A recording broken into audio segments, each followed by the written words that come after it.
you are. I was looking around before you got here. I already looked everywhere, but March 7th is nowhere to be found.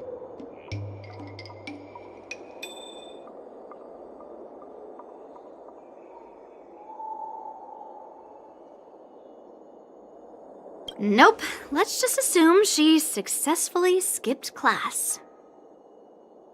Actually, she's been quite diligent in her swordplay practice and hasn't taken many breaks lately. I think she deserves a day off. Besides, I used to skip classes even more than her back when I was still learning. If I was in the mood, I could train for 3 days straight. But if I wasn't in the mood, none of my seniors could find me. So, I can understand where she's coming from.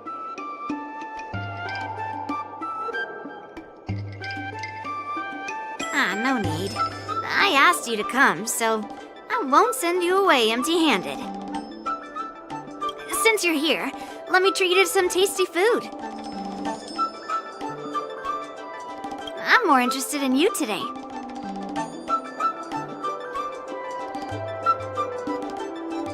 Let's walk and talk.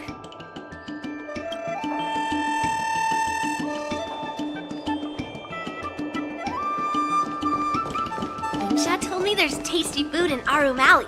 Let's go there. Dumplings and steamed buns. The buns are huge.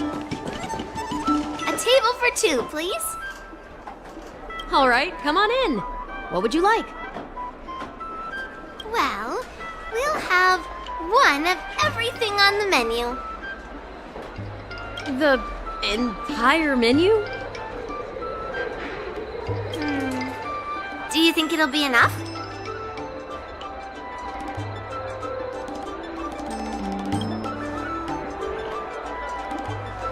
Oh, don't worry. There are 2 of us.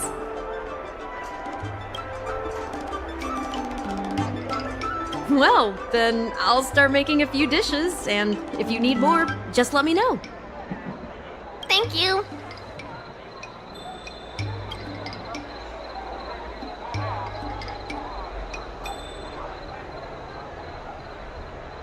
No, I've thought about it. She deserves a day off. Yeah, I mean, not too much, actually. Grandpa said to never be stingy when it comes to making friends. So, how big is your appetite?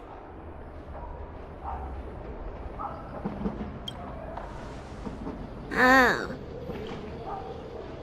Then we can bring the leftovers to Grandpa.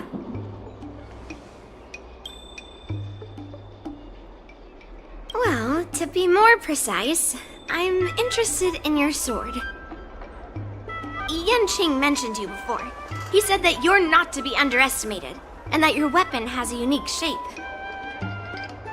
So I've always been curious about your sword. How the weight is distributed, what material it's made of, whether it contains any special ingenia, and what kind of sword techniques you use.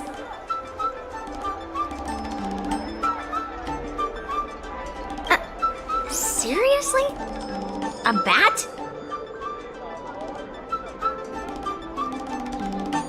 Just the opposite. This is fascinating.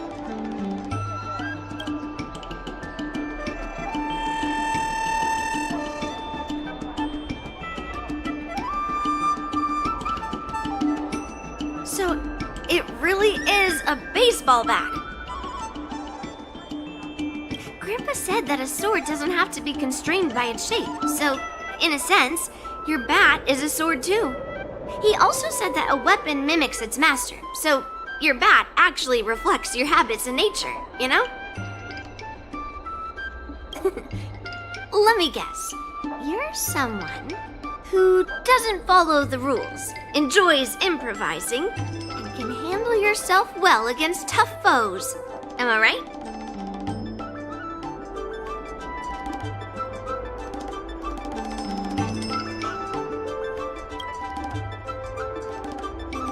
Amazing, right? And I bet you always say something silly like, Rules are made to be broken. I've come across so many sword wielders who acted all righteous and moral, but were really just liars. Their swords always told the truth, though.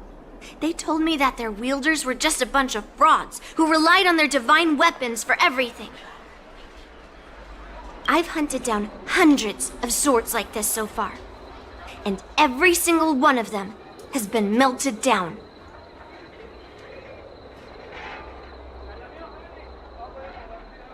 Yes, but only for those who cross the line.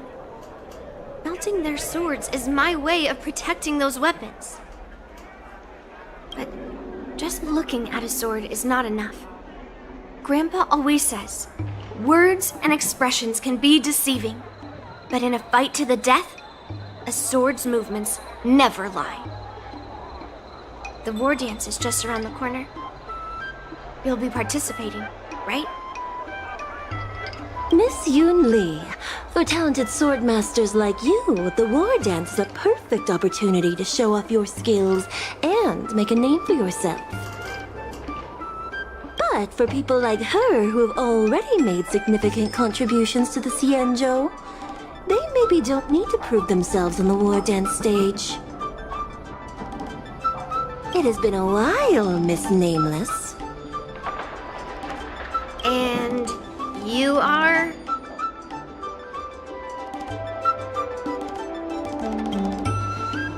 Thank you for your introduction, Miss Nameless. I'm Shi Kuei, and I work in the Palace of Astrum as the secretary for the Helmmaster. I apologize for interrupting your conversation.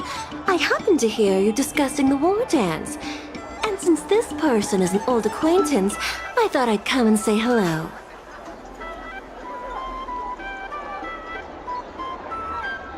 Yes, with the war dance approaching, many guests from afar are pouring in.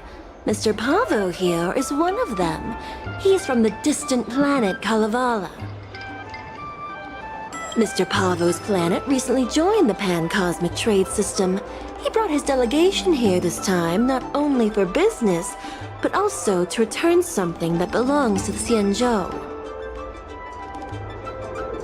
Miss Shikui, the word gift is perhaps more fitting than return. While it did once belong to the Xianzhou, we faced many tribulations to be able to deliver it here, so it should be considered a gift. I apologize for my poor choice of words. Mr. Pavo's delegation brought a legendary Xianzhou sword that had been lost for centuries.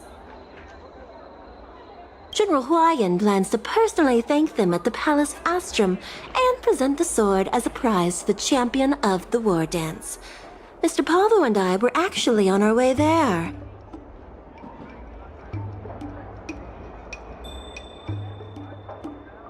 Since you two were talking so enthusiastically about the war dance, maybe you'd be interested in joining us at the Palace of Astrum?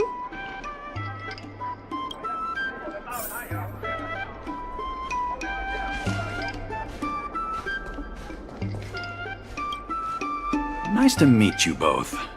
The journey to the Xianzhou Luofu wasn't an easy one, but the scenery here is worth it. It's completely different from my homeland.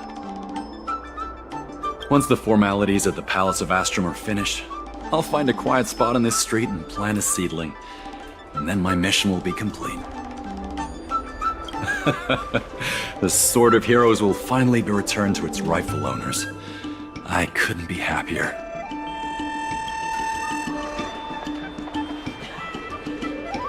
Oh, you're interested in my home planet? That's great. Your Excellency is welcome to visit us at any time. Even though the trade route just opened, it still might take around 200 system hours to get there from Pier Point. But our planet is really great. Yeah, sure, it's a bit cold and the food is a bit repetitive and our houses aren't as fancy as those on Pier Point, but that doesn't matter. We've discovered massive supernium deposits, and we're on the path to prosperity. Oh, you mean the Mieka Kivesa? It's an incredible sword. That weapon helped the legendary heroes of my homeland slay demons. and is highly revered. It also has the power to choose monarchs. All the ancient kings of Kalevala received a sign from the sword, showing they were worthy to rule the land. According to tradition, each monarch would plunge the sword into a stone, and only a hero recognized by the sword could pull it out and ascend to the throne next.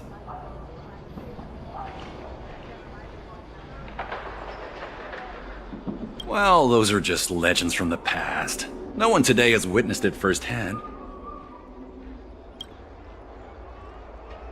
Well, times have changed, and now that we have a council in place, the idea of a sword crowning a king has become a joke. Besides, it wasn't a native of Kalevala who last pulled out the sword and recognized its connection to the Xianzhou ship.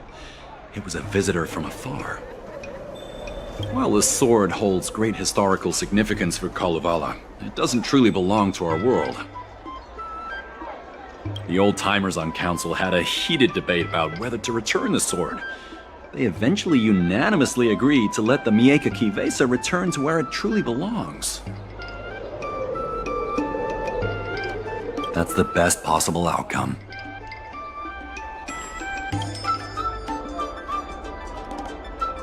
Wonderful. It's an honor to have so many people witness the sword's homecoming.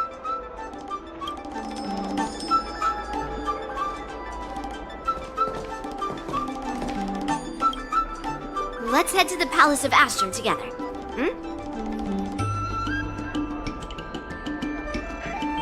But I am. It's the prize for the war dance, after all. I might not know all the stories and legends, but I know a legendary sword when I see one. Grandpa always asks me to go look at swords with him, but he hasn't said anything about this one. It's really weird. But now that we're invited, let's go and check it out.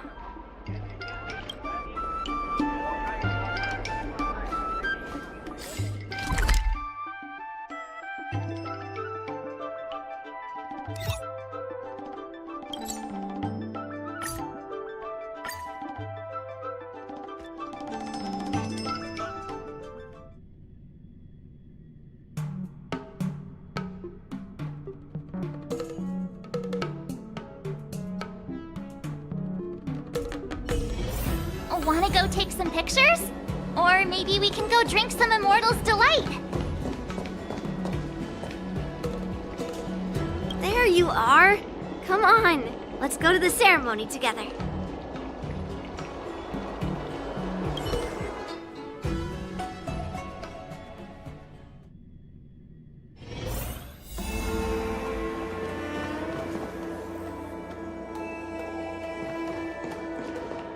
Please allow me to offer a sincere compliment, my fair lady. Your beauty is as pure as a snow-white iris. Well, if it isn't my dear friend! Glad to meet you again. Who is this weirdo?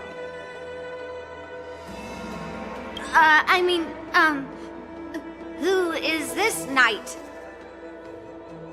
I am Argenti, a member of the Knights of Beauty. I was invited as a part of the Kalevala delegation to escort the legendary Mieka Kivesa back to the Xianzhou.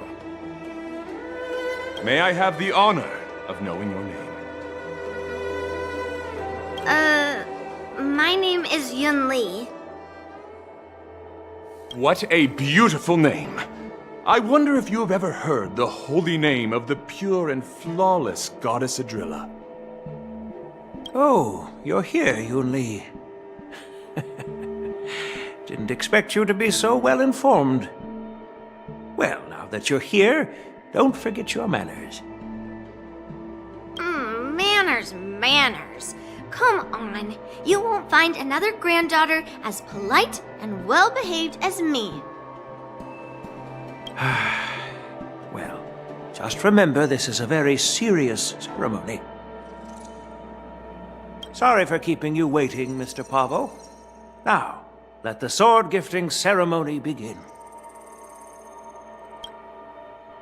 Before the ceremony officially commences, I want to express my gratitude to the Knight Argenti.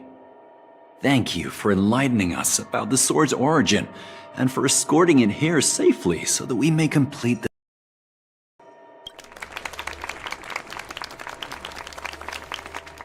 On behalf of the Kalevalan delegation, I, Pavel Kalistaya, am here to return the legendary Mieka Kifesa to the Xianzhou Alliance, its rightful homeland.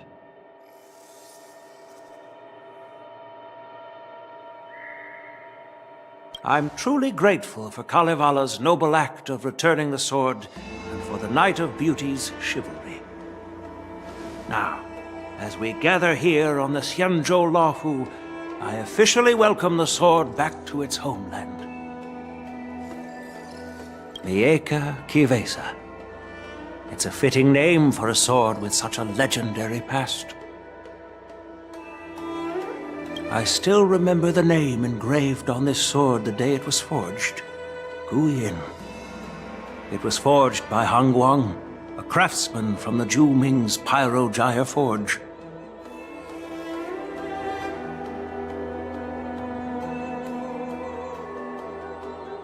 Wait, Hangguang? Although its blade is worn and cracked, its essence remains as resilient as the Xianzhou Cloud Knights. All it needs is some repairs and polishing by the skilled craftsmen of the Artisanship Commission to regain its former glory. I've decided to entrust this sword, Gu Yin, to the Luofu Artisanship Commission for restoration. Furthermore, it will serve as the prize for the champion of the Luofu war dance. This sword will be wielded against abominations to protect our homeland and live up to the mission of the Kalevalan delegation that returned it from so far away.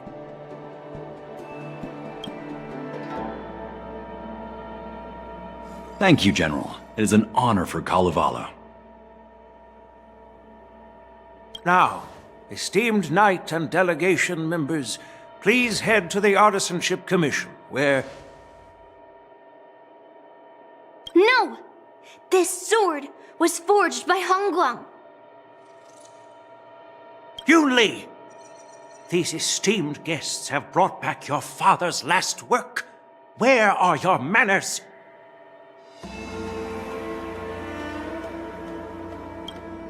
Oh, I didn't realize this sword was actually forged by your father. Returning it to its rightful owner is, Grandpa, give me that cursed sword right now! I'll melt away the remnants of that man's curse once and for all!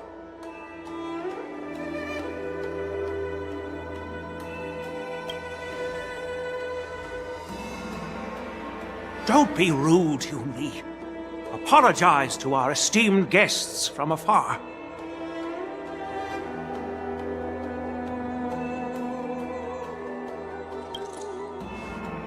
I'm sorry. I'm sorry for making a scene, but I have to melt down this cursed sword. I won't let it fall into anyone else's hands.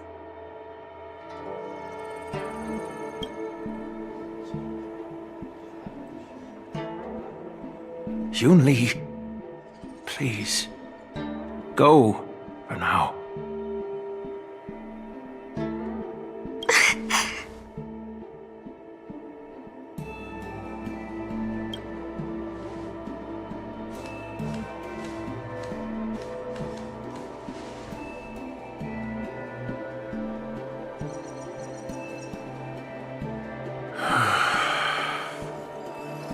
This is exactly why I didn't want Yun Li to know about this. I didn't want to create trouble, but trouble found its way here anyway. Perhaps it really is divine intervention. Could you, please, keep an eye on Yun Li for me?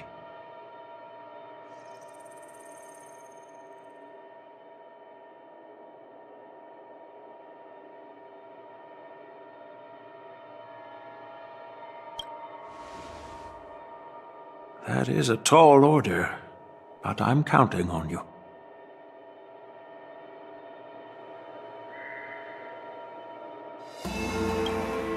I apologize for the unfortunate interruption. Let us move on with the ceremony.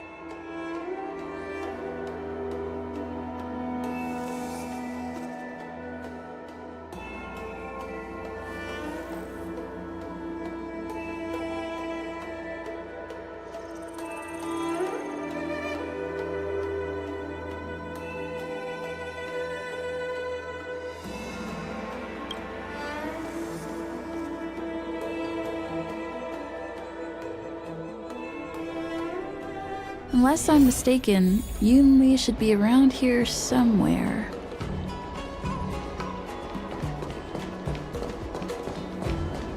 Nothing in this report makes sense.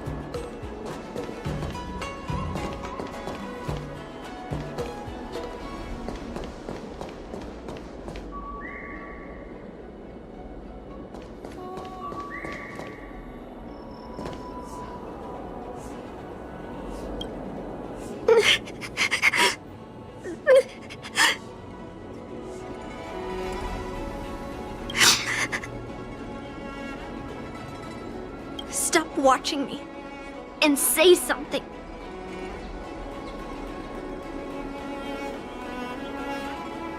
If you want, I can make you cry too. Did Grandpa send you to look for me?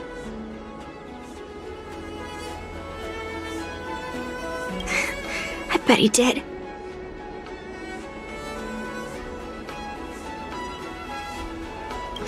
Just so you know, I'm here just waiting for the perfect moment to snatch that sword.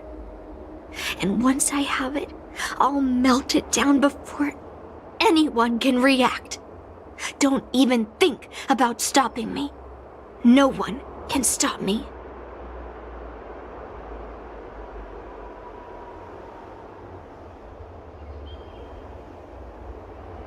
Grandpa sent you here.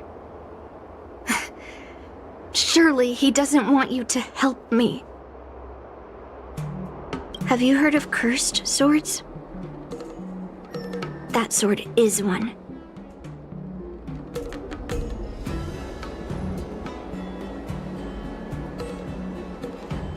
I guess that's what it means, literally. A cursed sword lets anyone, even a complete novice, wield it with insane skill. Just by holding the hilt, even the weakest rookie can brandish it with incredible speed and strength.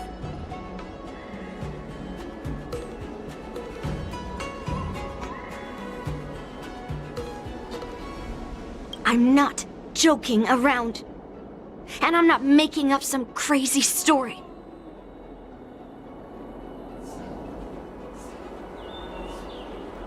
While a cursed sword grants instant abilities to its wielder, it comes at a cost. It's like continuously adding fuel to the forge. With each swing, the sword drains the wielder's blood and essence. Day by day, the fuel will run out, leaving nothing but an empty husk. Soon enough, it will no longer be a person wielding a sword, but a mindless, killing machine, consumed by bloodlust and murderous thoughts.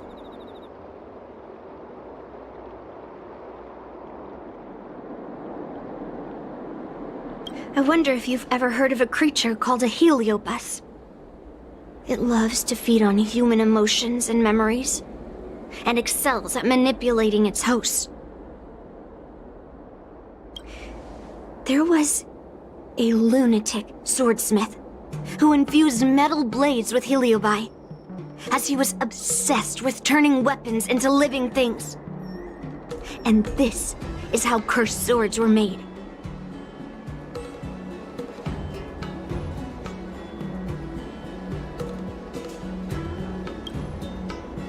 I know, I shouldn't have caused a scene at the sword gifting ceremony. But I've thought this through. If I don't make a fuss now, That cursed sword will cause a whole lot more trouble. So it's better if it's me causing the trouble. By the way, aren't they supposed to be taking the sword to the Artisanship Commission for repairs? Why haven't they come out yet? Any ideas?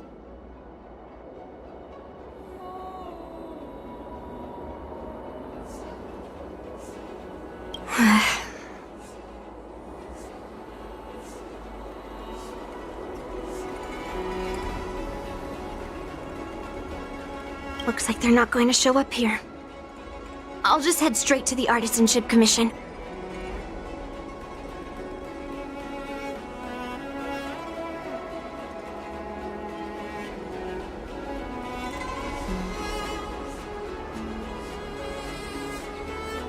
It doesn't matter why Grandpa chose that sword. I won't let it fall into anyone else's hands.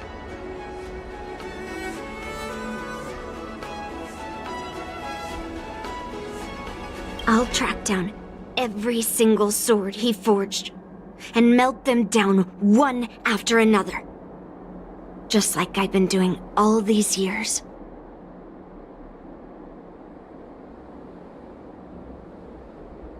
I have to go now.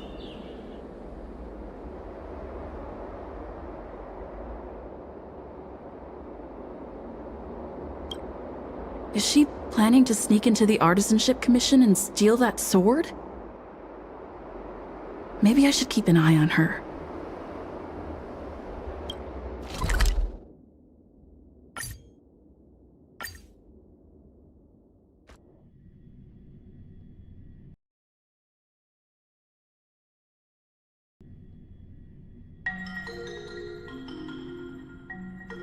The Artisanship Commission is so big. Where could she be?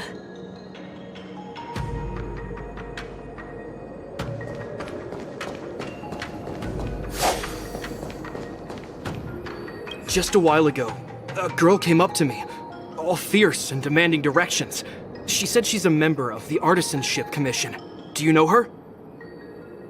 No idea who she is. If she really works here, how can she not know her way around? Yeah, she wasn't big at all, but that weapon of hers was pretty intimidating. She was in a hurry, heading straight for the Artisanship Commission, and I didn't want to ask too many questions. She said something like, "I'm a member of the Artisanship Commission. Where do you keep your precious stuff?" I got scared and pointed her toward Master Gongshu's warehouse, where he stores his arumatons. Wait, why did you give her directions? What if she's planning to steal something? Where else? Like I said, she was headed straight for the warehouse, where all the valuable arumatons are. Yeah, that place is filled with Master Gongshu's precious arumatons. I bet they'll give her a hard time.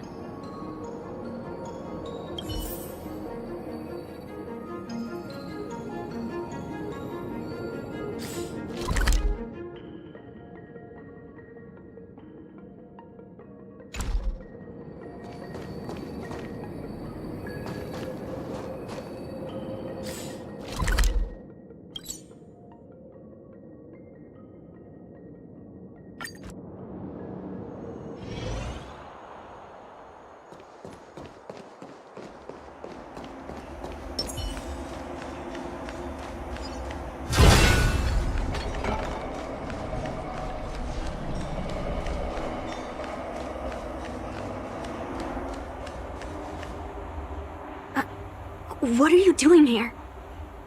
Look, if I get into trouble, it's my problem. I don't want to drag you into it.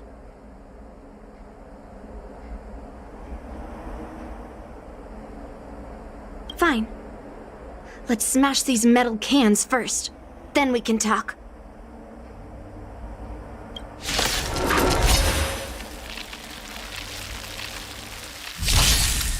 Someone else take this one?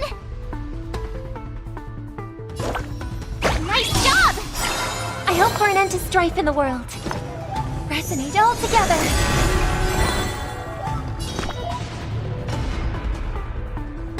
Protect!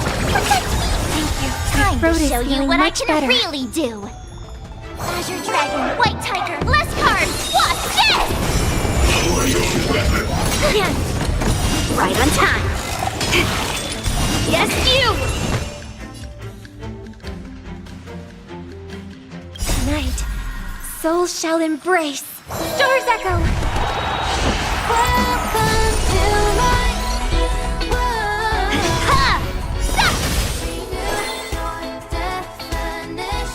Yes! Get them! Cleansing classification. Criminal. Right on time. Oh, I get it! Stop! Ding! Mountains fall! Give me strength!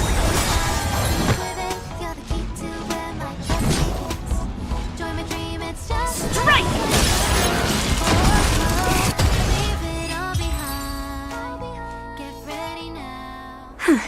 That was the last of them. Thank you for helping me out. This place is heavily guarded, but there's nothing but arumatons. Where is the arsenal? Seems like not even those craftsmen know where the arsenal is. At this rate, we won't find anything. And Grandpa might take me away before I can do anything. You're not really here to help me. You're here to stop me, right?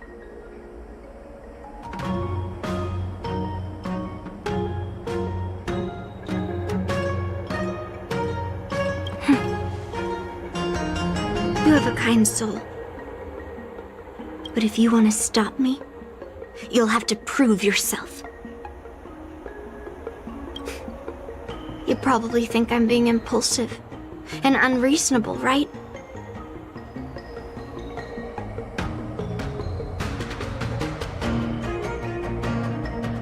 No, really. Do I come across that way? Well, I guess I can't deny it.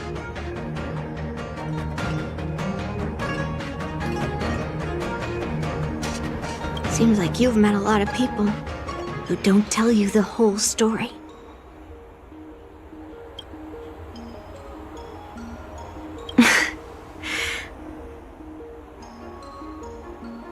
Look. I owe you an explanation. But this isn't the best place to talk. We need to find somewhere else. Let me be clear, though. I'm still pretty riled up. This is just a temporary break. I already told you about Guyan. The sword that was returned during the ceremony. It's a cursed sword, with a heliobus inside. And Hongguang, the swordsmith who forged it, is my father. I rarely mention his name to anyone other than Grandpa. Maybe, like you said, I've been avoiding having to talk about him. But as long as my mission to hunt down cursed swords continues, it's impossible to avoid the topic forever. For some reason, I feel like I can open up to you. Honestly, I don't remember much about him.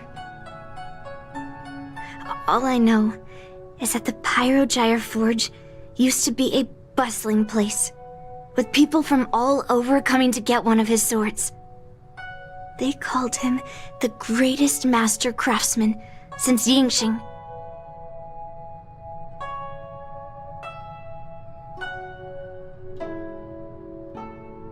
I didn't catch all the details, but I do remember seeing him forge those amazing swords, while the visitors watched with smiles on their faces. I used to believe that craftsmen brought happiness to others.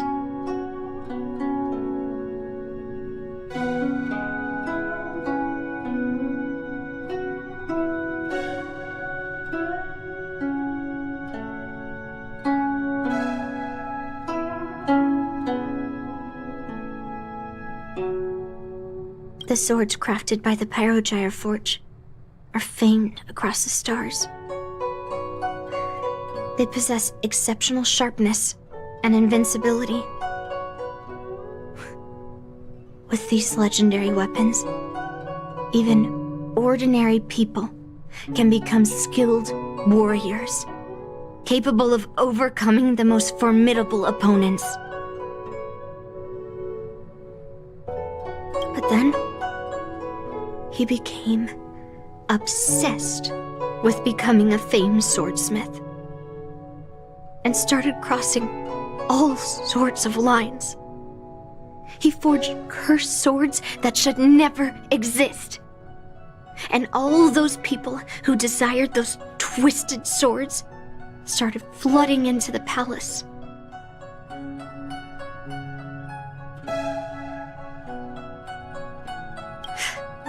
However,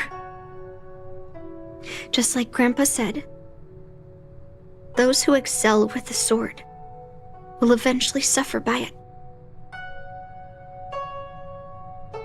The palace was overrun with visitors from afar.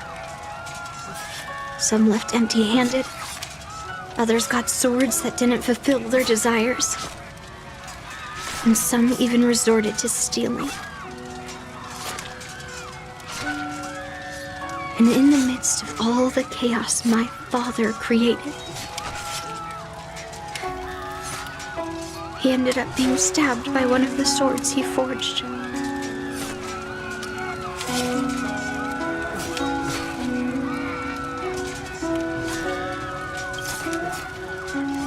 It was so sudden and unexpected. Everything went silent for a moment. All I could hear was the sound of bones breaking and blood pouring out.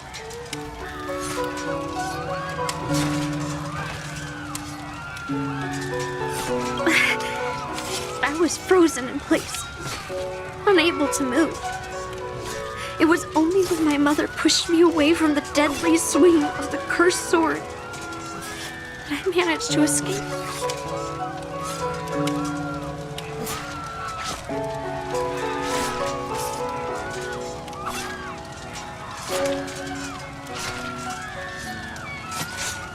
I don't remember much after that, except for the pounding of my heart and the sound of my own gasps of breath. I could hear the smiths in the Plowshares Forge shouting, "Run away, Yunli!" and the screams of agony.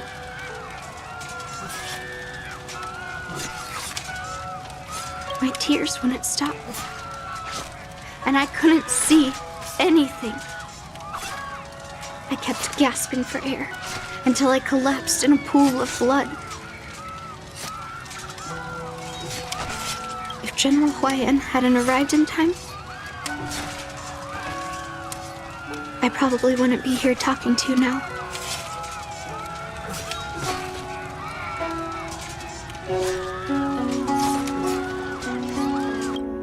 After that, General Huayan took me in and treated me like his own granddaughter.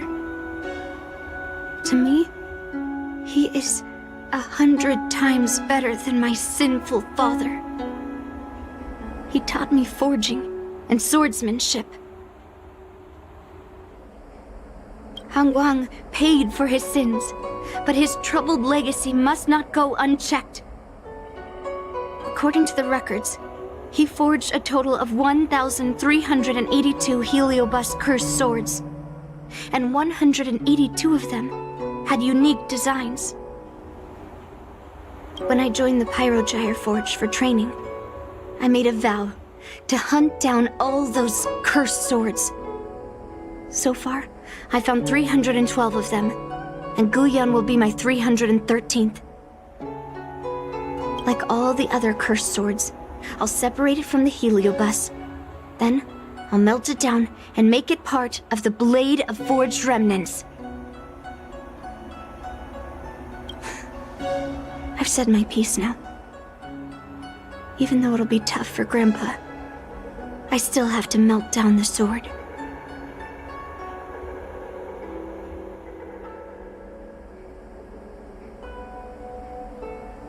So,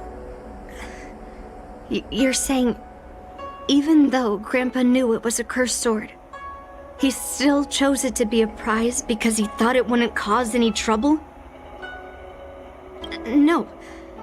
No matter how I think about it, something is definitely off. Grandpa didn't tell me anything about the ceremony. He must be hiding something. Besides, after our argument today, you want me to go back and talk to him now? No way. At least not today. Maybe tomorrow.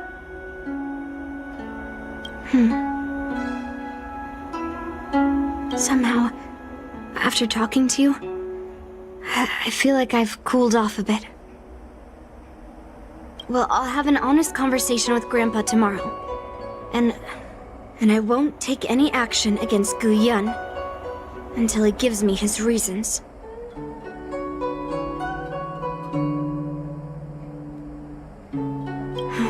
Yeah, I shouldn't have done that in a public place. Anyway, thank you. We'll catch up tomorrow. I should go back to the Palace of Astrum and tell General Huayan what happened at the Artisanship Commission.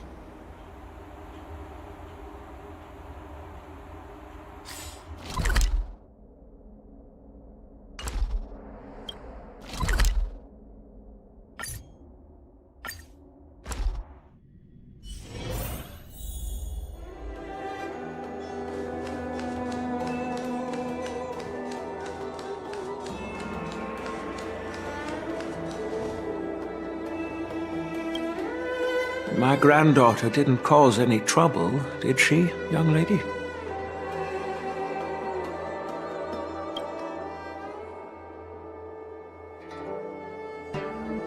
Sorry for all this trouble. Yun Li told you quite a bit. Now it's time for this old man to tell my side of the story.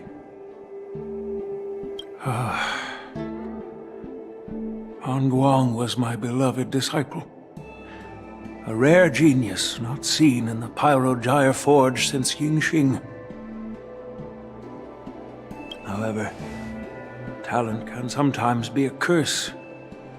He had an unusual fervor for forging, and he dreamed of forging a sword with self-awareness that surpassed that of humans. He believed it would make warriors invincible without any training.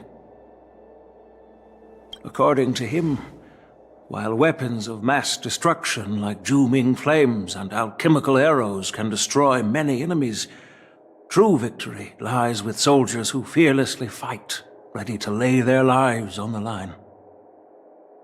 Usually, Xianzhou swordsmiths infuse a basic level of awareness into their swords to make them easier to wield.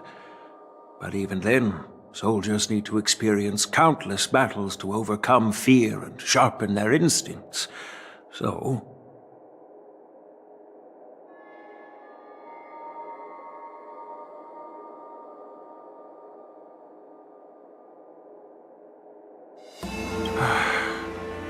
by infusing Heliobi into swords, he managed to forge weapons that could grant their wielders strength and valor, and even make decisions for them. However, weapons are different from regular tools. They are meant to kill. Plain and simple.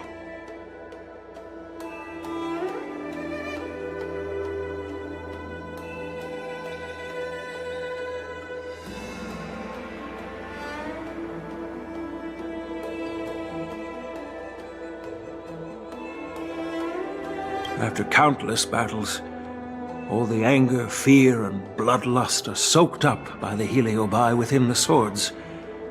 The soldiers wielding them not only gain strength, but they also become consumed by the malice, turning them into puppets possessed by the swords.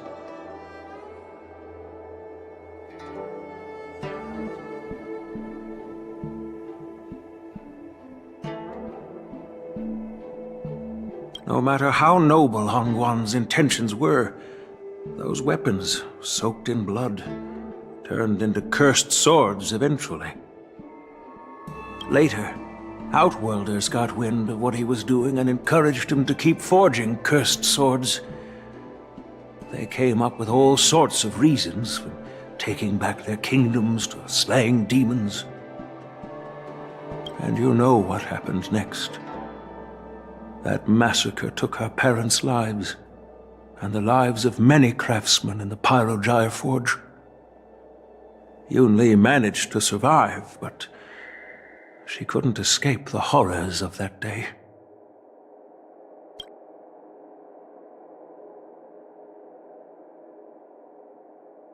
Yes. I don't want her to spend her whole life trapped under her father's shadow. She doesn't deserve to carry the weight of his mistakes. Despite her vow to hunt down and wipe out all cursed swords, fulfilling that vow requires immense effort. Traversing the starry seas in search of the swords is like finding a needle in a haystack. And to reclaim those swords, she has to duel the bloodthirsty wielders, teetering on the edge of life and death. She has taken back over 300 cursed swords, and has suffered the same number of fatal wounds. I took her in to give her a chance at a normal childhood, not to send her on a sword-hunting journey.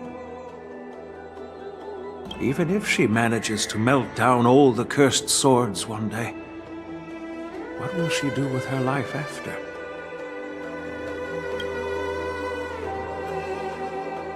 Hu Yin is indeed one of the cursed swords forged by Hongguang. Very few swordsmiths could use Heliobai as forging material, and Hongguang was one of them. His attempt came at a terrible cost. I thought this sword could be an opportunity. I wanted to tell her that her father wasn't all evil, that even the man she resents so much managed to forge a true sword of heroes. I also wanted to find a chance to tell her about the history and origin of this sword, but not during the ceremony. As you saw, it wasn't a good time. I've instructed the Artisanship Commission to keep the sword safe in the arsenal. If you have any doubts, feel free to ask the people involved.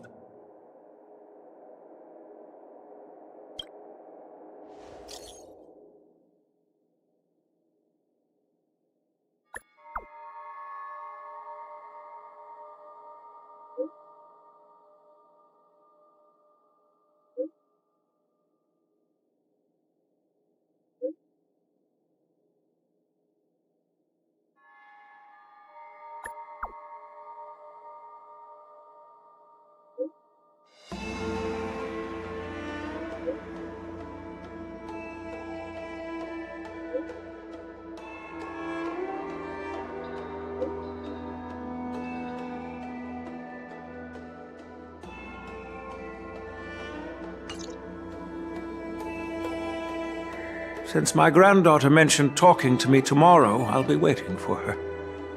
By the way, you watched over her for quite some time. You must be exhausted, aren't you?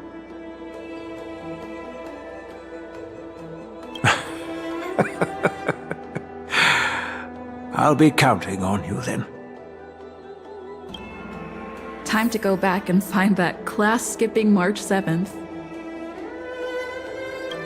Please, take good care of Yunli.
All right, everyone is here.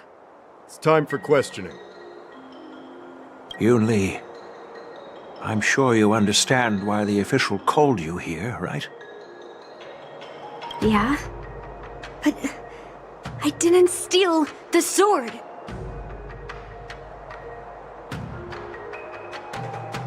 Unfortunately, official Dahao didn't hear Yoon Lee's promise. If we don't recover the sword, we will be breaking our promise to the lawful and betraying the delegation. We're counting on you to find the truth, official Dahao. Yes. It's my duty to thoroughly investigate the case. Even though Yoon Lee is firm in her words, we can't just rely on her testimony.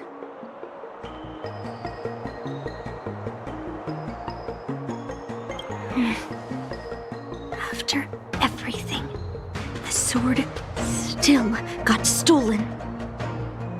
Ugh, they should have given it to me from the beginning.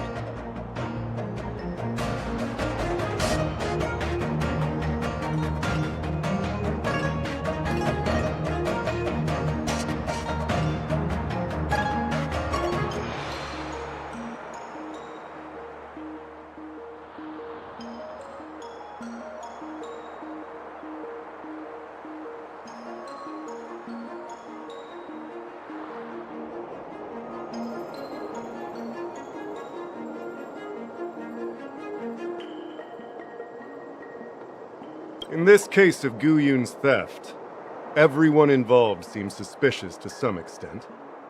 Miss Yoon Lee is the main suspect.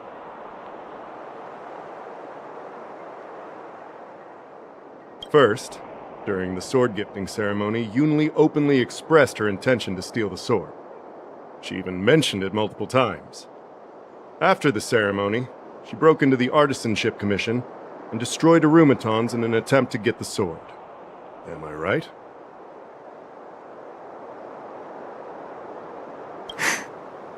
That's true. The Realm Keeping Commission inspected the arsenal where Gu Yun was stored, and there were no signs of forced entry through the doors or windows. The only possible entrance or exit was a small window gap, just a few inches wide.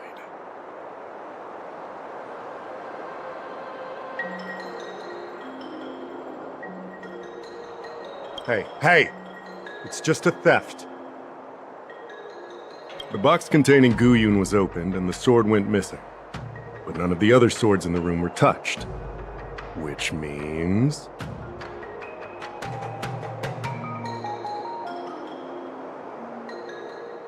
Yeah, I don't think it was stolen on a whim. Exactly. The suspect had a clear motive and took only Gu Yun. So, besides the ceremony participants, only the delegation members had access to the sword.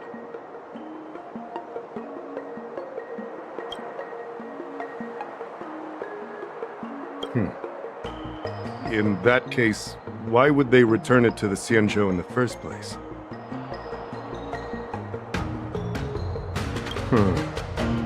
That makes sense. The delegation, led by the Knight of Beauty, delivered the sword to the Artisanship Commission. The craftsmen who received it testified that they didn't take anything from the arsenal. Argenti? Oh, that Knight of Beauty. He was with the delegation when they handed over the sword to the Artisanship Commission. You might not know, but he's the one who recognized the sword's origin on Kalevala and escorted it back to the Xianzhou. In other words, he's the one who made it possible for the sword to come home. So, he wouldn't have gone through all that trouble to bring it to the Law Fu if he wanted to keep the sword for himself, right? Master Gongshu checked the work records, and I questioned all the craftsmen and apprentices who were on shift at the time. But I didn't find any suspicious individuals. So, did you steal it? Then stop joking around. I can prove that she came to me after leaving the Artisanship Commission, so she couldn't have stolen the sword. To put it simply, not everyone who's seen the sword has been to the Artisanship Commission, and not everyone who might want the sword has seen it. So, the only remaining suspect is Miss Yoon Lee. Fair enough. So, I didn't steal the sword. well, when you've eliminated the impossible, whatever remains, however improbable, must be the truth.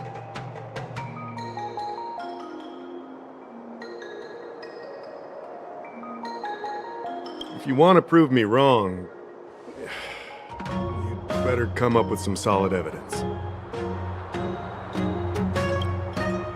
Let me gather my thoughts. I need to help Yoon Lee clear her name. Did we miss any clues?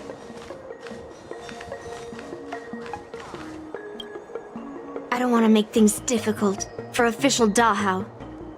Let's do this his way and prove my innocence. If I can find that cursed sword, I can prove my innocence right away.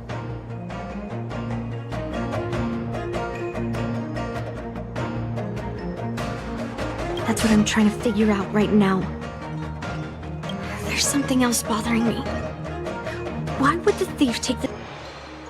Did they melt down the sword like I wanted to?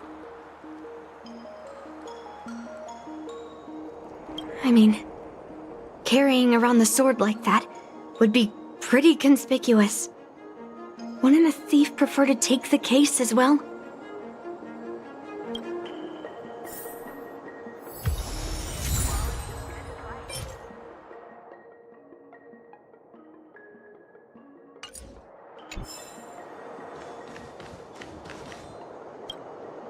Who could have thought that the Mieka Kivesa would be stolen?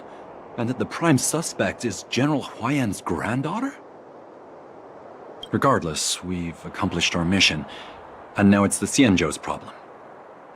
By the way, why did that girl call it a cursed sword? It's quite upsetting.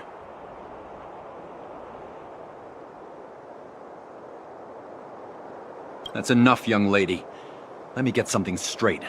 On Kalevala, this sword has always been highly revered. The first master of the Mieka Kivesa slew countless demons and then passed it down to a line of wise monarchs. The monarchs would heed the guidance of the hero spirits within the sword and gain insight into defeating their enemies.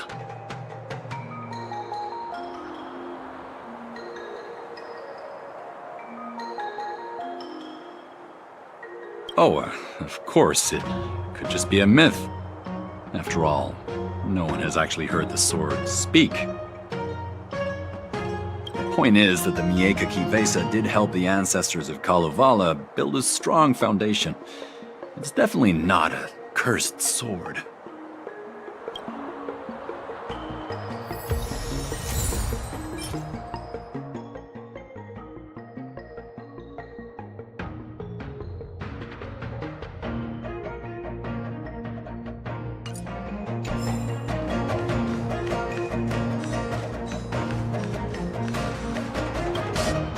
Yes, I received your message yesterday and went to the arsenal to check on it.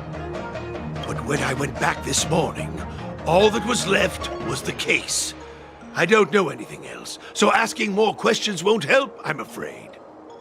However, as the Master Artisan of the Artisanship Commission, I've got to clarify something. Even though the sword was stolen, this commission is still highly secure. Wait, no. I just remembered.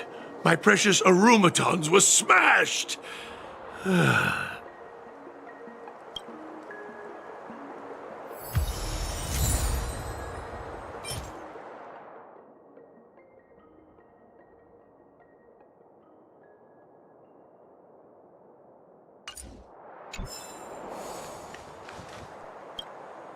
Yoon Lee says she didn't steal the sword, and I am willing to believe her.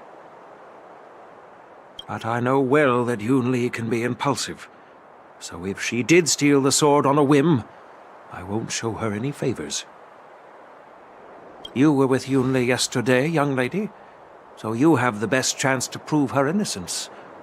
Is there anything you need to ask me? No, she was still mad at me, so she didn't come by. If she had come with you, she wouldn't be a suspect right now. After the ceremony, Argenti carried the sword case, and together with the delegation, they were escorted by the Cloud Knights to the Artisanship Commission. The artisan there confirmed that the sword was safely stored. I'm counting on you, then.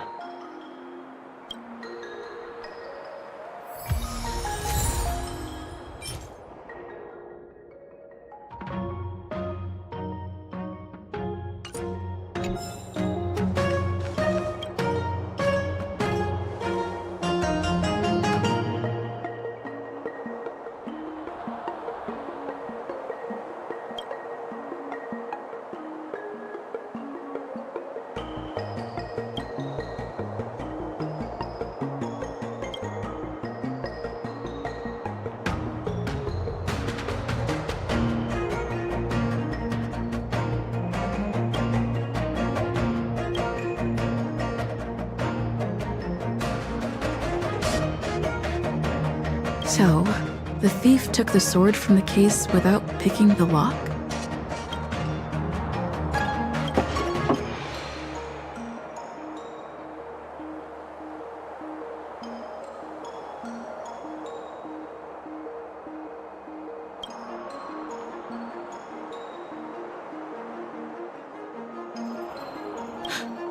Why is this flower petal inside the case?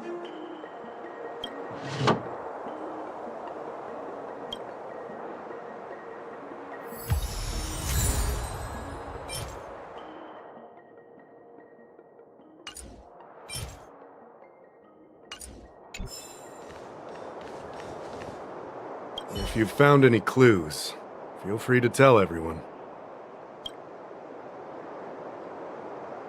Thank you. But I'm not sure if I can convince Mr. Dahl. 100% sure. Fine. Let me go through my reasoning again, and you can interrupt if anything feels off. Throughout the entire incident, there was only one suspect who broke into the Artisanship Commission, and that was Miss Yunli. Your statement isn't quite accurate. Argenti, the delegation members, and even me, we were all at the Artisanship Commission at some point. True. But they all left after delivering the sword. And the craftsman overseeing the handover confirmed that they couldn't have left with the sword.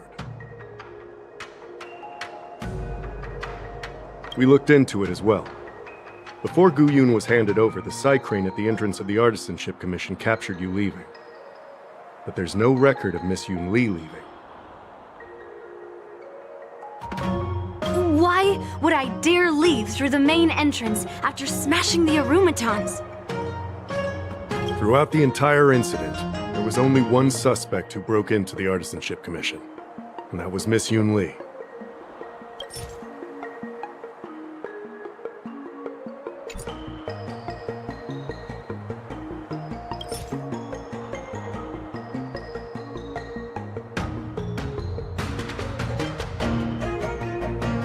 On second thought, maybe let me think about it again.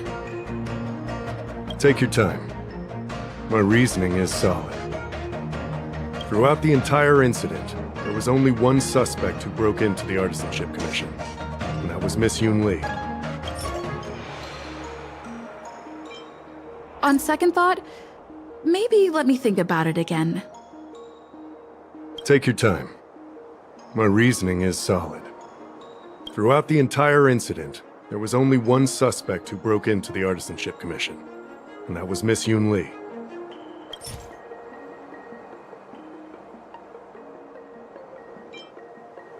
On second thought, maybe let me think about it again. Take your time. My reasoning is solid. Throughout the entire incident, there was only one suspect who broke into the Artisanship Commission, and that was Miss Yoon Lee.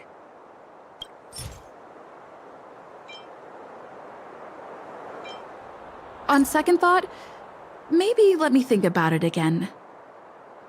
Take your time. My reasoning is solid. Throughout the entire incident, there was only one suspect who broke into the Artisanship Commission, and that was Miss Yoon Lee. On second thought, maybe let me think about it again. Take your time. My reasoning is solid. Throughout the entire incident, there was only one suspect who broke into the Artisanship Commission, and that was Miss Yoon Lee.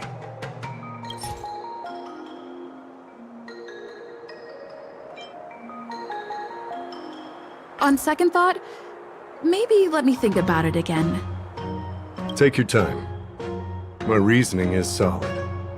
Throughout the entire incident, there was only one suspect who broke into the Artisanship Commission, and that was Miss Yoon Lee. Miss Yoon Lee caused a ruckus at the Artisanship Commission trying to take away Gu-Yoon, but you stopped her in her tracks. What Dahao said seems right. Exactly. So at least Yoon Lee didn't steal the sword at that time, because we were at the Orumatan warehouse. If your testimony is reliable. I'm not implying anything, but we need to scrutinize every piece of evidence. Miss Yoon Lee caused a ruckus at the Artisanship Commission trying to take away Gu-Yoon, but you stopped her in her tracks.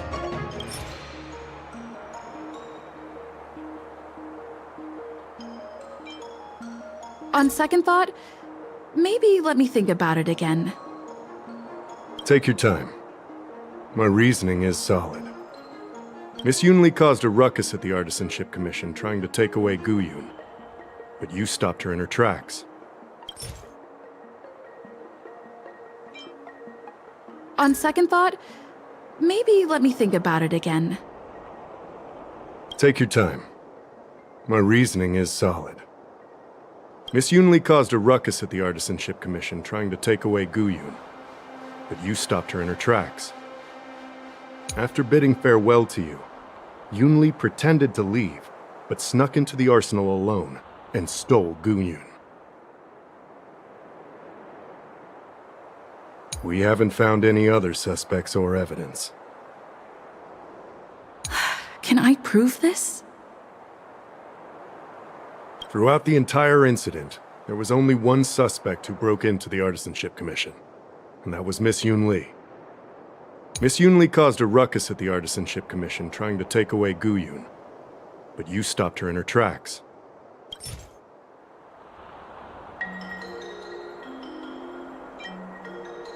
On second thought, maybe let me think about it again.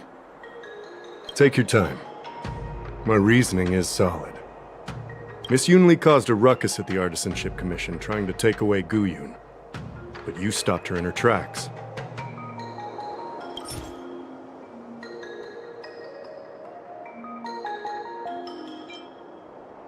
On second thought, maybe let me think about it again.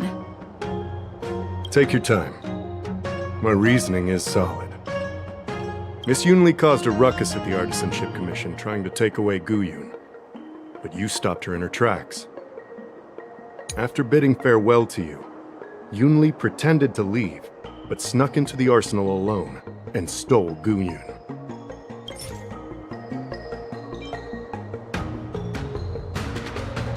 On second thought, maybe let me think about it again. Take your time. My reasoning is solid. After bidding farewell to you, Yoon Lee pretended to leave, but snuck into the arsenal alone and stole Gu-Yoon. After Yoon Lee and I went our separate ways, I messaged Master Gong Shu to inform him about the incident.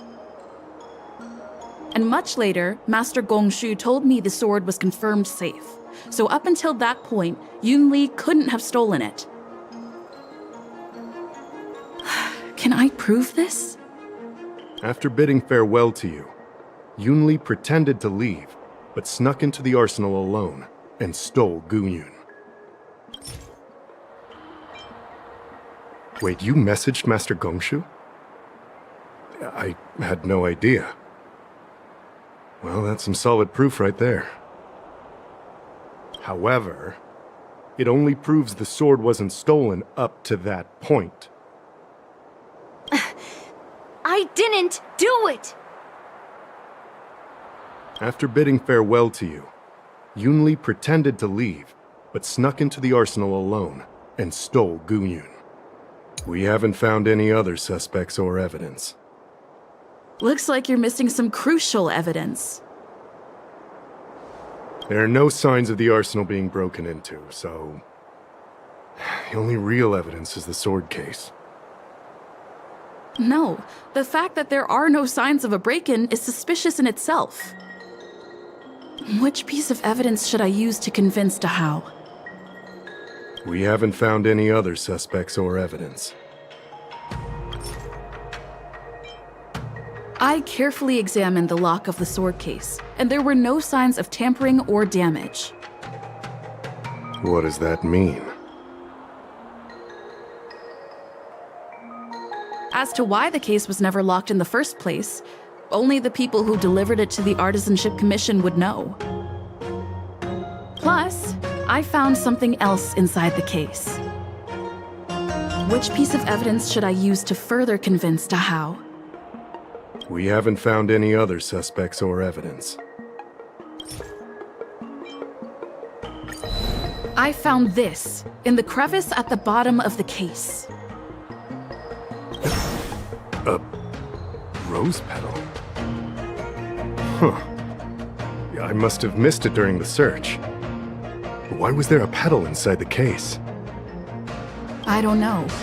But I do know that wherever that Knight of Beauty goes, he always leaves behind a trail of rose petals that's almost impossible to clean up.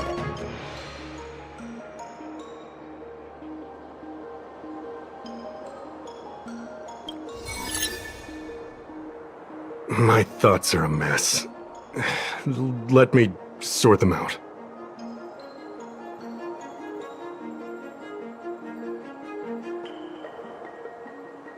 The sword case was never locked, which is evidence that only someone who delivered the sword could have done that. And the rose petal was probably left behind by that Knight of Beauty.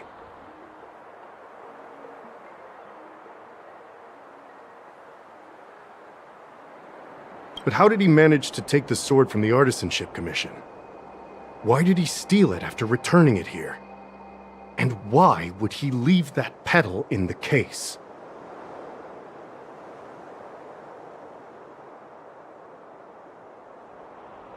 I know.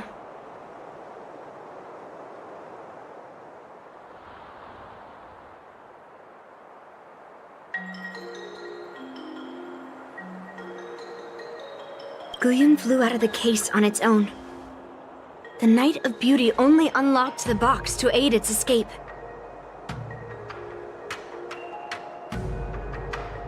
Don't be ridiculous. How can a sword escape from a case on its own?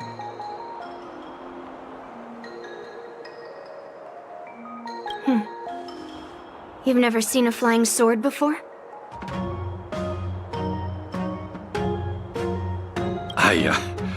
I've only heard about the Mieka Kifesa being able to fly in legends.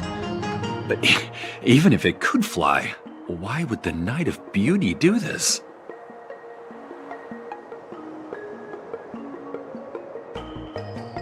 Like I said, the sword contains a heliobus.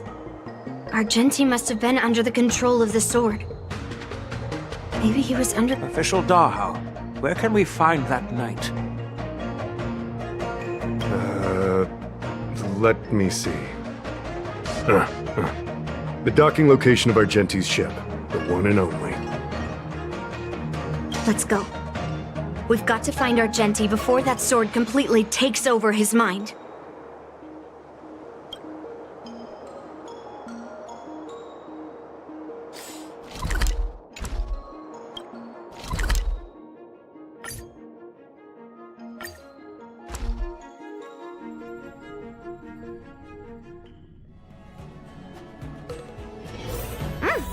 I'm hungry.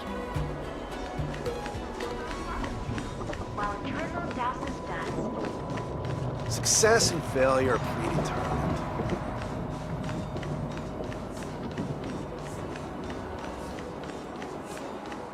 quite a different experience looking down on Starskip Haven from this angle.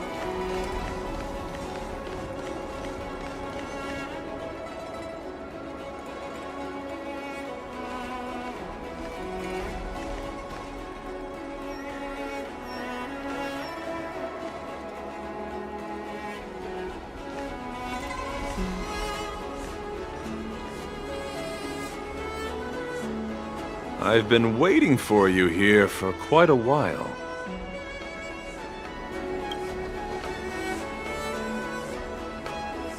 Knight of Beauty. You're the one who stole Guyun, right? Hand it over. You have no idea how dangerous that cursed sword is. Dangerous? In my humble opinion, the real danger is always the hand wielding the weapon. Yes, I did. As a Drilla's knight, I've sworn to live in poverty, and I abhor theft. I had to leave behind a rose petal in order to keep my promise to Master Guyun and uphold my knightly oath. What? What do you mean? I agreed to assist Master Guyun in its escape from the Xianzhou. As the person who pulled it from the stone monument, captivated by its beauty, I must not let it down. I couldn't stay in the arsenal to convince the craftsman, nor did I want to take the sword like a thief. That's why I left behind a small piece of evidence that pointed to my identity, in the hope of an open and honest conversation with you. Whatever your reasons are, you're planning to take the cursed sword away from the Xianzhou. Hand it over to me! Back then, it was the beauty of Master Guyun that impressed me, so I willingly embarked on the journey to return the sword. But unfortunately, Master Guyun's homeland is no longer the ideal place for it to return to. As a Knight of Beauty, I must not abandon it halfway. Oh no. He's completely captivated by the power of that cursed sword.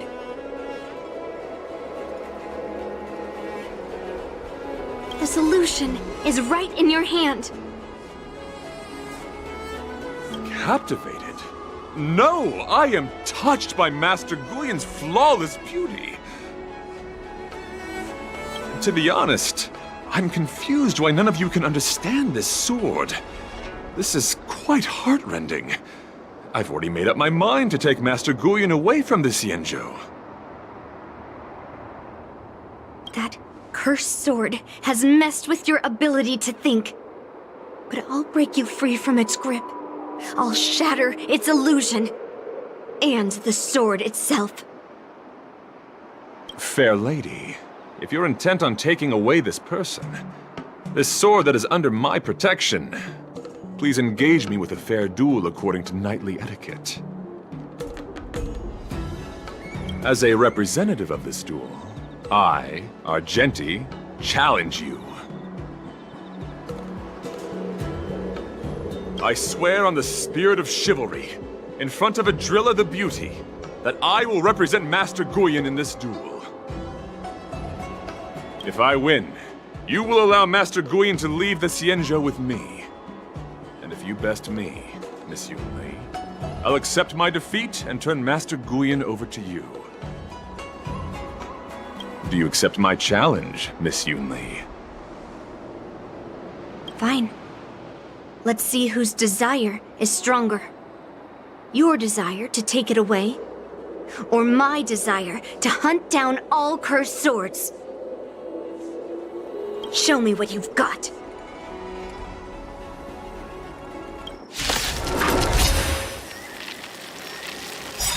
You're not going to use Guyun to fight for victory? Well, I know a thing or two about swordplay. In a proper duel like this, a knight should rely on the skills he's honed day and night. You're a real weirdo. Harmony and unison. I'm scared. Stay put! Time to show you what I can really do. Azure Dragon, White Tiger, less carbs, wasp, death! Don't come any closer! Fiends or devils, I'll crush them all!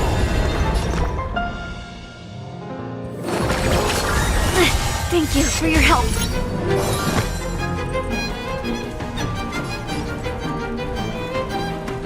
Ha! Yeah! Melt! Let the duel commence. Put forth all your might. Lead through clouds! Rise to the challenge. Ready to shine. Stop! I'm gonna hold everyone back again! May song bring us victory. Tonight, souls shall embrace. Stars echo. No more times. Strike! Flesh Oh, I get it! Now watch this! Bear witness. Order! Melt! You're fighting a gentleman. Protect me! Mountains fall!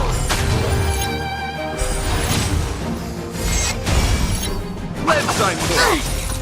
Right on Put time. forth all your might. Right on time. Rise to the challenge. Ready to shine. Time to show you what I can really do. Azure Dragon, White Tiger, less carbs, wasp, death! Stop! I'm scared! Stay put. Don't come any closer! Fiends or devils, I'll crush them all!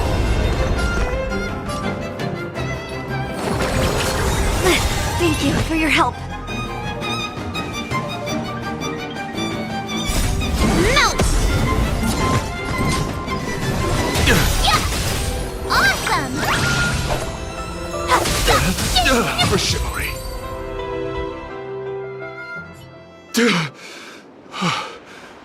I've lost. According to the rules of a knight's duel, I should keep my promise and hand over the sword to you. But before I do that, I hope that you, as the winner, might have the mercy and listen to Master Guyon's past experiences. This sword has been cursed since the day it was forged. Place it in front of me, and let me destroy it. Do what she says, knight. But You've done so much for me already. It's time for me to face her alone.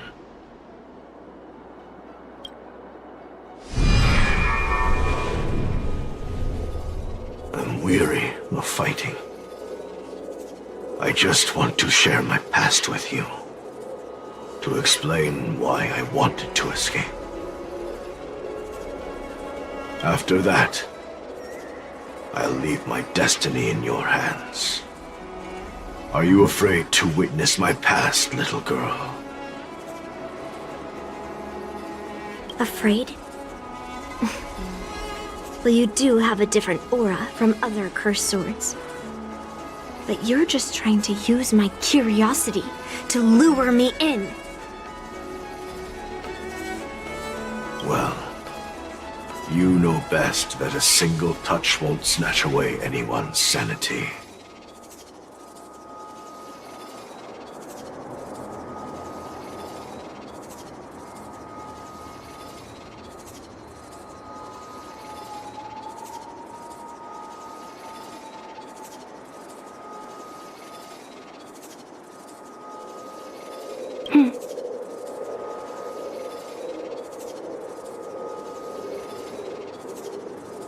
Fine. Show me your past.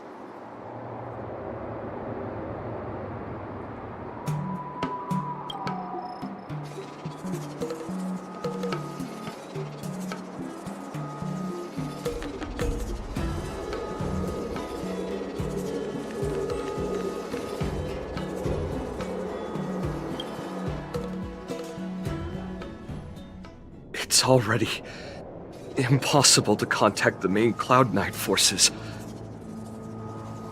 What awaits me will be a long and lonely war. Follow me.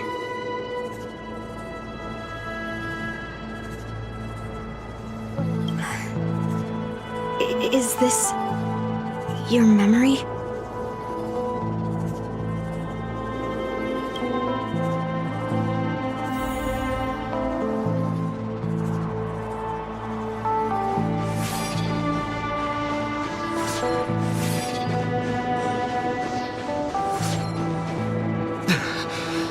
It's so cold here. I didn't feel it when I was in the thick of battle, but now it's freezing me to the bone.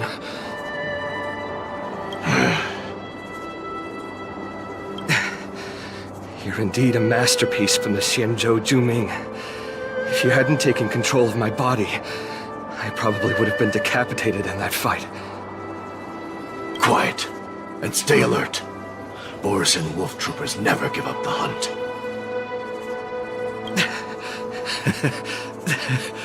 Hey, just relax a bit. It's been over 300 days since we were both stranded on this planet. The transmitter never rings, so I guess we can't count on that anymore. The people on this planet still use beasts to pull their carts. Obviously, there's no way they can help us fix the star skiff. Looks like we're stranded on this forsaken planet for the rest of our lives. The rest of the Xianzhou native's life could be terribly long. Are you feeling any desperation? All by yourself in this hostile world? Yeah, a bit. Perhaps. When things get too rough for you to handle, just leave everything to me. No need to carry the weight of the world on your shoulders.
Sure. If I really can't handle things anymore, I'll leave my body to you. But now is not that time.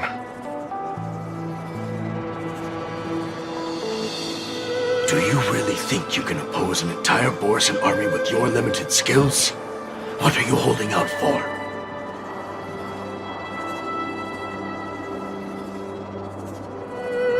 It's true that I'm stranded here, but it seems like that Borisan pack is in the same boat. By the way, Guyan, do you know what a seed is? A seed may seem insignificant, but with careful cultivation and time, it can grow into a huge, unwavering tree. You said that the rest of a Xianzhou native's life could be terribly long. You're right.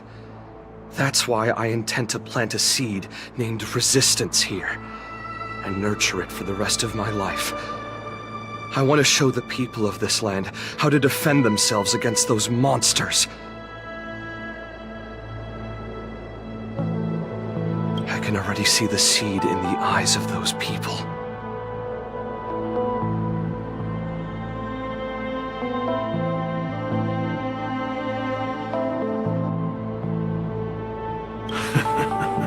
You really think you can do it? Why not just give me control, and we can revel in the bloodbath together?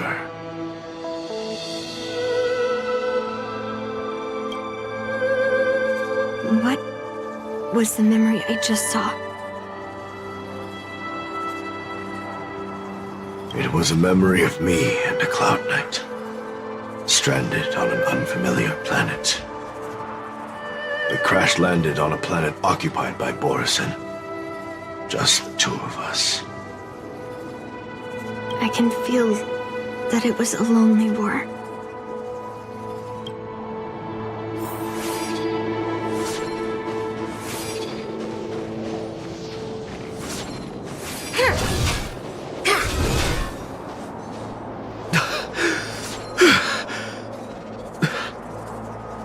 I'm alive.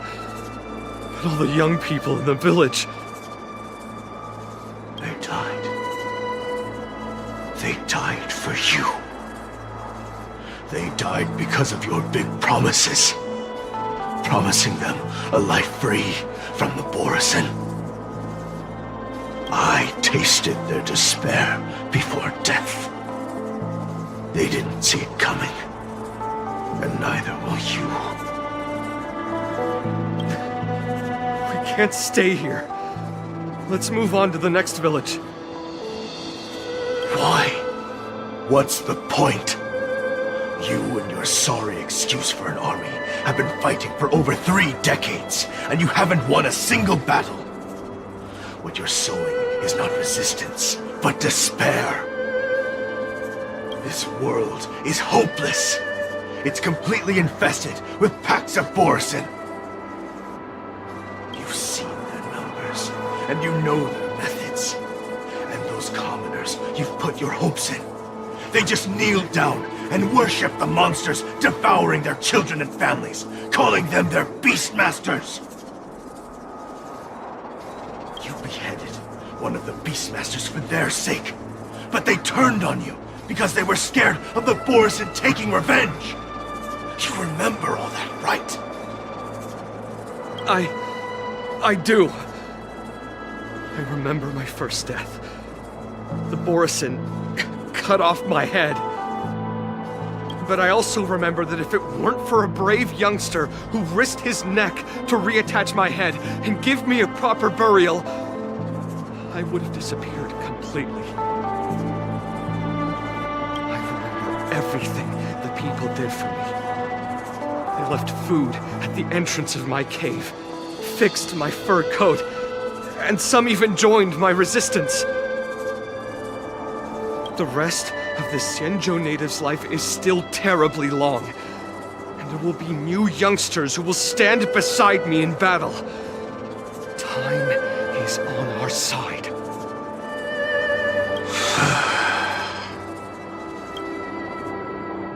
You said it was a lonely war. No.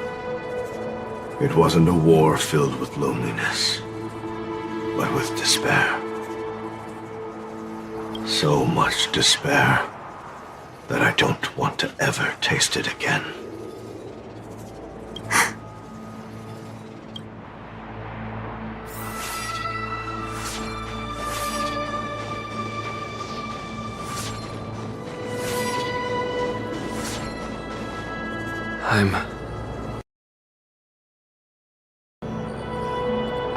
Where are you going, Your Highness? I'm returning to my homeland, a distant place beyond the sky. I'm not coming back. But what should we do with you gone? What if those wolf demons show up again?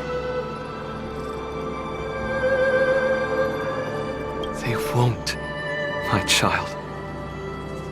You've wiped out the last of them. But before I go, I need you to do one thing for me.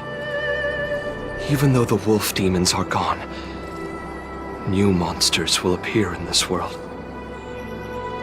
Soon, a demon will appear, donning golden branches and knowing only bloodshed.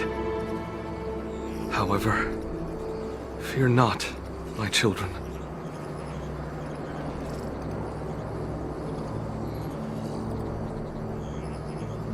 I'm entrusting you with this sword that's been with me in countless battles. Use the skills I've taught you over the years, and you'll surely defeat that last demon.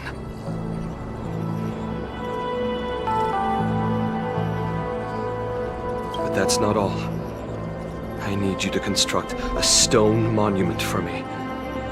It must be large and sturdy enough to seal the remains of that demon forever. This is a debt you owe me, and you must fulfill it. Do you understand?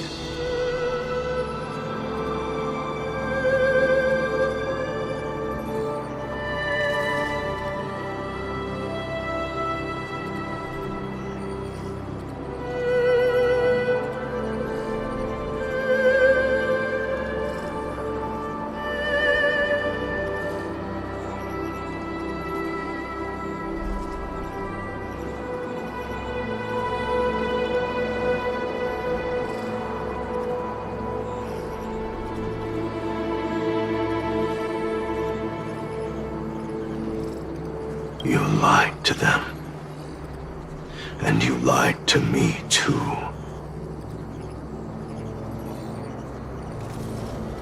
Oh?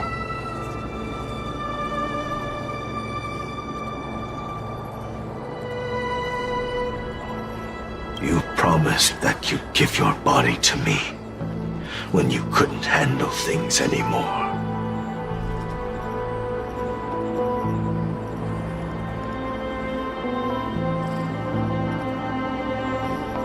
Well, this Xianzhou native's life has finally come to an end, my old friend. How about one last chance for revenge? Come and bid me farewell for the final time.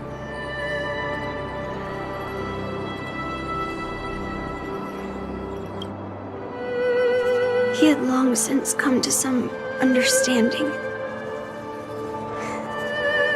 I could sense a mix of intricate emotions flowing out. It wasn't bloodlust, or anger, or fear. What he had left for you was hope. They've learned how to fight monsters. But there's still one last monster lingering in the world. Kill it, my old friend. He left me there without ever looking back.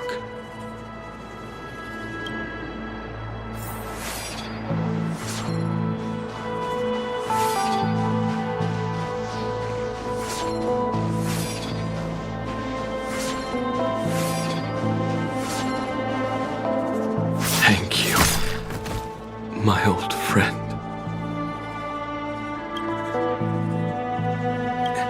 Heliobi can taste human emotions. How do my emotions taste, my old friend?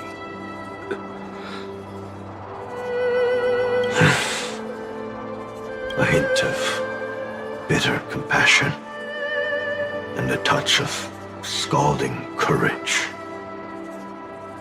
Your heart's deepest desire is to end war once and for all. Now, the war is finally over. Can you hear? Even though you can't hear me anymore, my old friend, I'll do everything I can to bring an end to all conflicts in this world. So, this is the past of the Kalevalan people's Sword of Heroes? You helped the people of that world bring an end to war? No, I did not. I am a weapon, and I only became the cause of more conflicts. Countless monarchs of Kalevala saw me as a symbol of kingship endowed by nature, and they waged wars in order to possess me. I grew tired of their wicked intentions. I didn't want to kill for anyone anymore. So I returned to the stone monument where my master was buried. And since then, no one was able to remove me from it. But you allowed Argenti to take you away? Because even after all this time, I still wanted my master to come home.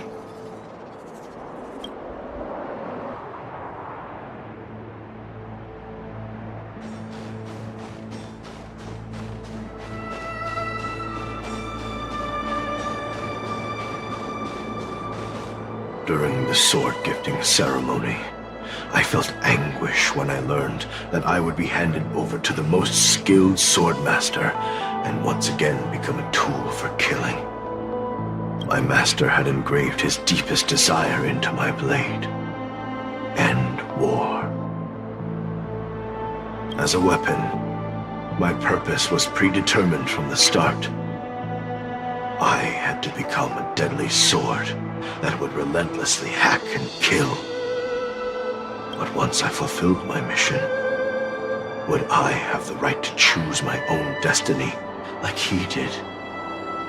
So, I asked the Knight of Beauty to help me break free from this never-ending cycle of bloodshed. These thousands of years have naturally turned into memories of mine. I think I understand the beauty the knight was talking about now. I don't want to be a sword that brings death. My war ended long ago. The years spent as a tombstone were my finest.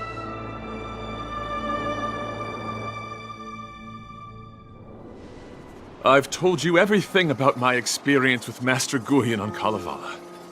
And now, I'm sure that Miss Yoon Lee is as moved by the sword's flawless beauty as I was back then. Even though I had heard the legends of this sword from the delegation, delving into its memories was still fascinating. Yoon Lee, I trust Guyan's experiences have changed your mind.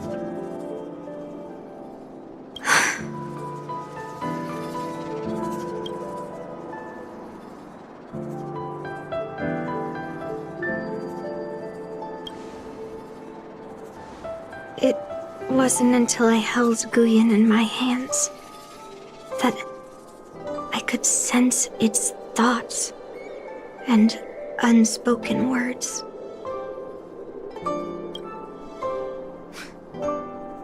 I always thought a cursed sword infused with a heliobus would only bring rage and slaughter. I never thought someone could leave behind the desire to end war, and even change the nature of the cursed sword.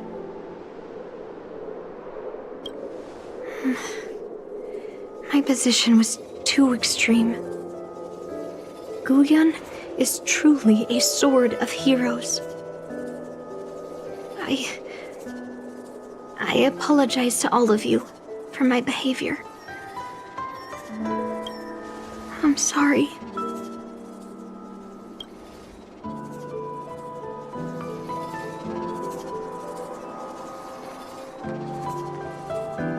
Now that we've proven Miss Yoon Lee's innocence and found the sword, should we now return it to the arsenal? No. I'm still going to melt down this sword.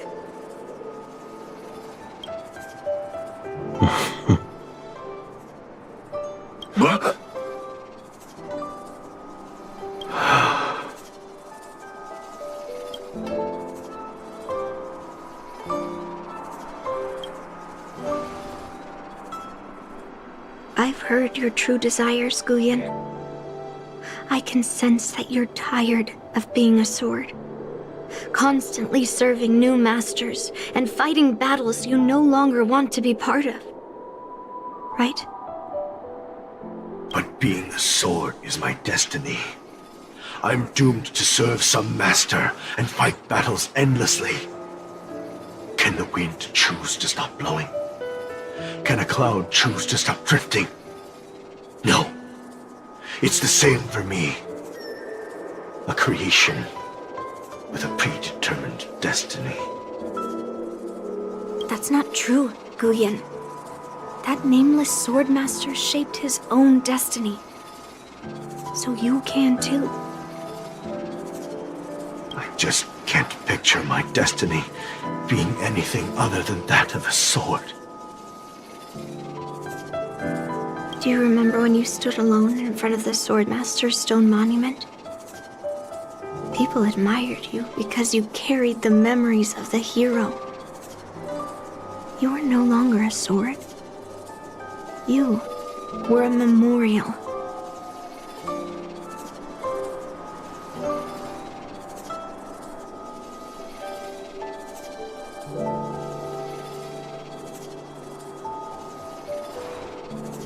Later, as I became worn and weathered, the gentle wind would pass through the hollows of my body, creating melodic tones that echoed in the distant mountains.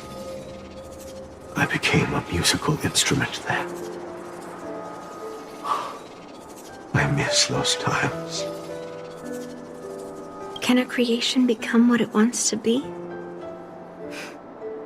The answer is yes.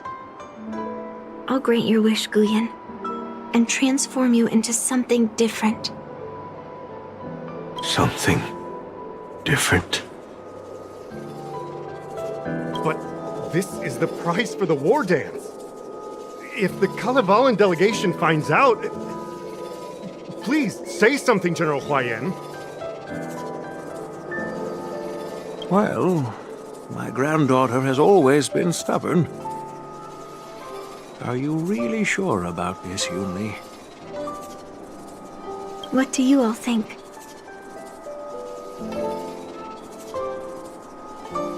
Fulfilling Master Guyan's wishes is the reason I came to the Xianzhou. With the driller's blessing, you could turn Master Guyan into a plow. But as long as it fulfills his wish to end war, I support it fully. Then, I'll leave it to you, Yunli.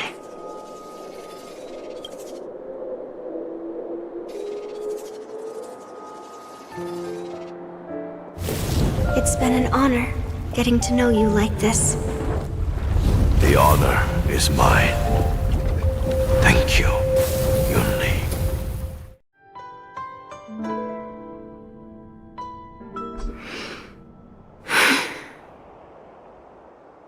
Why the long face, my child?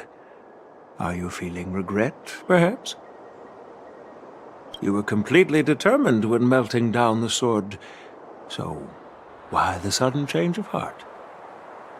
Grandpa, I melted down the prize for the war dance. How are you going to explain this to the Lawfu? Oh? Am I hearing right? This little girl is worried about her grandpa. Didn't see that coming.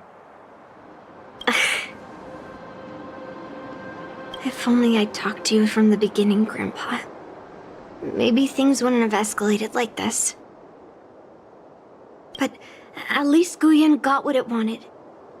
I have no regrets there. When it comes to swords, you and your father are cut from the same cloth. So, are you planning to continue melting down the rest of Hongguang's swords? Yeah. Guyan is unique. But the other cursed swords are still too dangerous for anyone to handle. But maybe I'll try to be more patient next time. Be more patient. Well said. Remember what you learned today, because there will be many more situations in the future that will require you to be more patient. Understood. But what about the prize? Well, Ever since you showed up at the ceremony, I had a hunch. So I prepared another sword as a backup plan. And don't worry, this one has nothing to do with Heliobi. That's perfect. By the way, the ambassador from Kalevala that night went to Aurum Alley. They're looking for a spot to honor the hero. Why don't we go take a look together?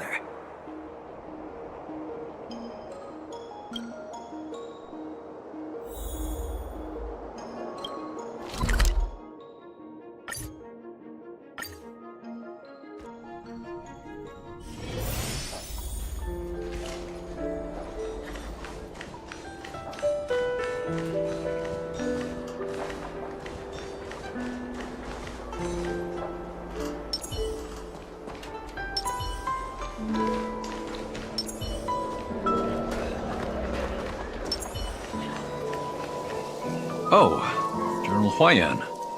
What brings you here?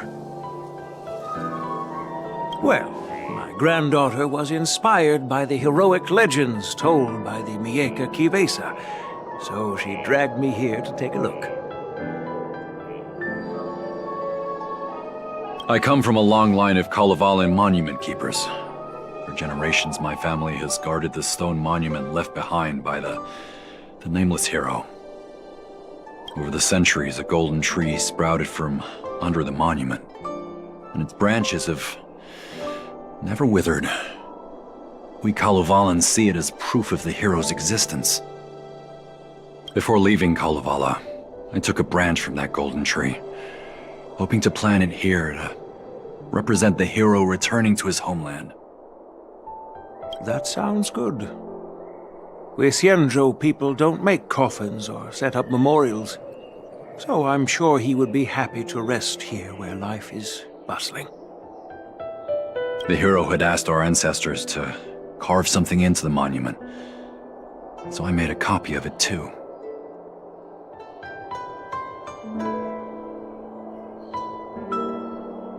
While the inscription is pretty worn with age, perhaps you can still make out some of it.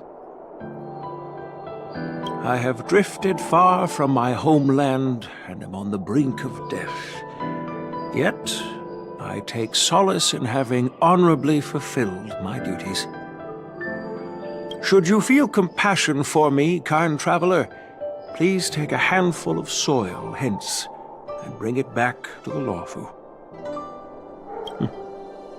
Mr. Pavo, I wonder if that hero ever left a name in your history.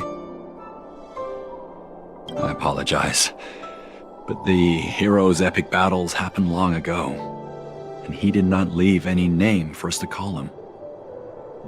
But in our mythology, he came from the heavens, and so we call him the Cloud Knight.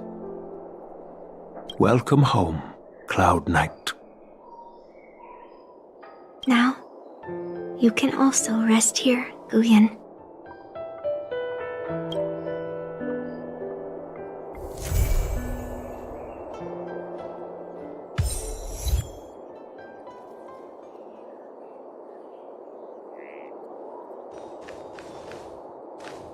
As a punishment for being an accomplice in this theft, General Huayan assigned me to guard this golden sapling and recite the story of the hero and this legendary sword to passers-by.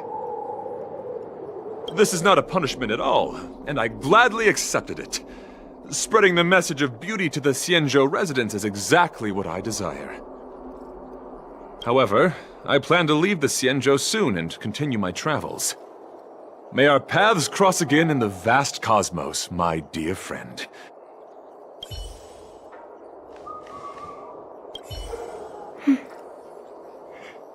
I'm feeling a bit emotional. I'd like to stay here for a while. Thank you for your guidance. I'm truly grateful. By any chance, would you be interested in taking sword lessons with me? Like March?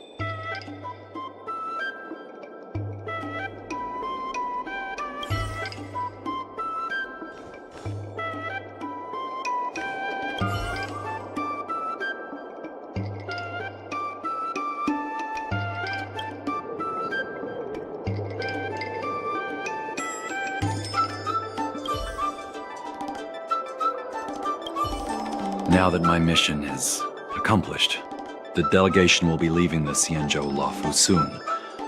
But of course, the experiences here will become an epilogue to the hero stories. This golden sapling will become a part of the everyday scenery of the Xianzhou. I believe it's what he would have wanted.